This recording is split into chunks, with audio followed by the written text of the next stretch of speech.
Hello అండి. చూడండి ఇప్పుడు బ్లౌజ్‌కి నేను మొత్తం గమ్మేసి అతికిచ్చాను. చాలామంది కామెంట్‌లో ఇంకొక వీడియో చేస్తే అడిగారనమాట. గమ్ అంటే ఎలాంటి గమ్ అని చెప్పేసి.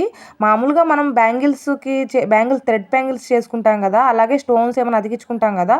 ఆ గమ్ము మనం ఫ్యాన్సీ స్టోర్‌లోకెళ్ళి స్టోన్స్ అతికించుకునే గమ్ అంటే ఇస్తారండి. ఈ గమ్మేసి మొత్తము చుక్కలు చుక్కలుగా మొత్తం చుట్టూ వేసి అతికించుకొని ఐరన్ చేసేసుకుంటే ఇంక అసలకి ఏం లేదు. ఎంత నీట్‌గా సదరంగా చూడండి. ఎంత సదరంగా ఉందో ఎక్కడ ఉగ్గులు గానీ ఏముండదు.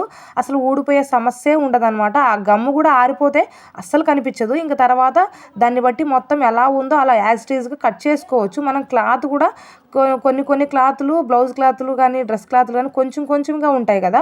దాన్ని మనం అడ్జస్టబుల్ చేసుకోవచ్చు. అండ్ అలాగే ఏందంటే మనము తొందరగా స్టిచ్ చేసుకోవచ్చు. ఇలా మనం గమ్మేసి అతికిచ్చేసుకుంటే ఇంకా మనము జాయింట్ చేసే పనుండదు. జారిపోతుందేమో అని చెప్పేసి ఉండదు. బావుండిద్ది. వీడియో నచ్చితే ఒక లైక్ చేయండి.